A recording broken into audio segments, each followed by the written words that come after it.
Every weekday begins the same way: an alarm, a routine, and a journey that starts before the sun rises.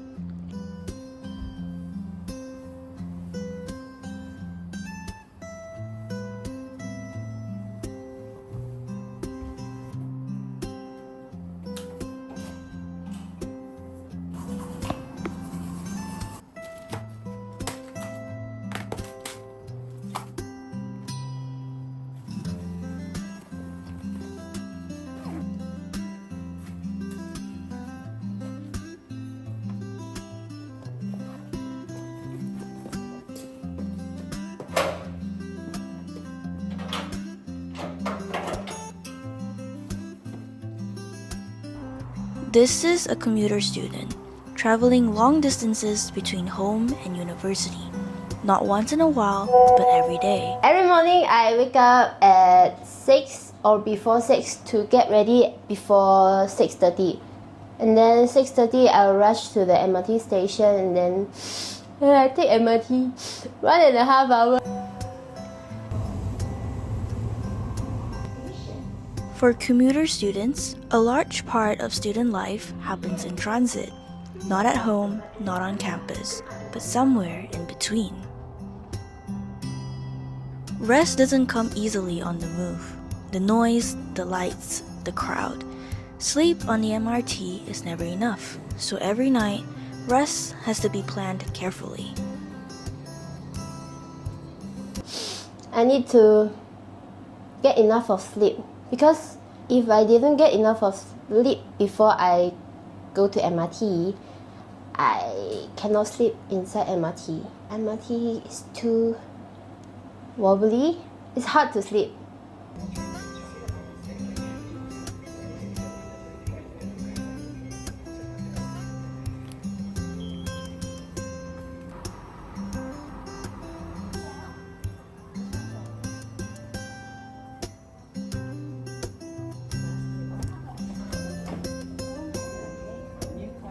By the time lectures begin, some students have already spent hours in transit.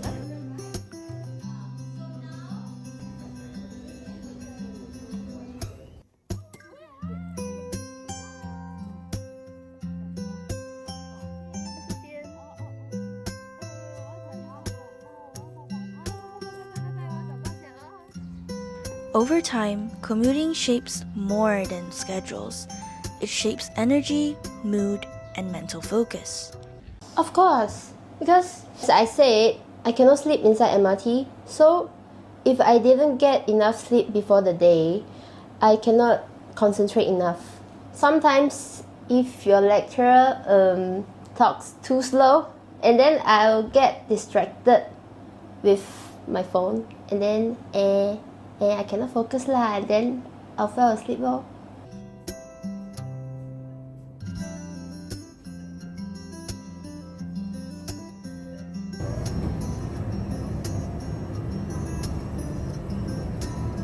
If you can afford to stay or live nearer, then stay nearer lah. Why go every day? Like, you need to go 1.5 hours. It's too hard for every day lah. Before you go to class and after you done your class, you need to spend 1.5 hours. So it concludes 3 hours of waiting inside MRT. Yeah. So don't travel so many times and wasting your time lah. Yeah.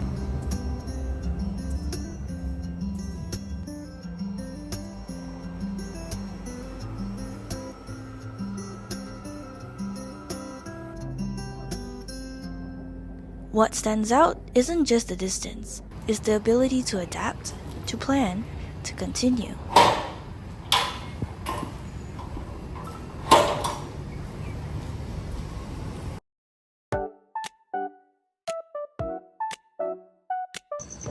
After receiving feedback from our peers, they shared that our documentary was relatable and realistic, especially in showing the daily challenge commuter students face. However, some mentioned that we could better highlight the emotional impact of commuting, not just the routine.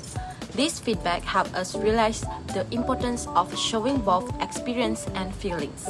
Ethically, this feedback has made us reflect on how we represent a commuter student's story. We learned that it is our responsibility to portray them honestly and respectfully without exaggerating or oversimplifying their struggles. It also reminded us to listen carefully during interviews and ensure that their voices are accurately represented.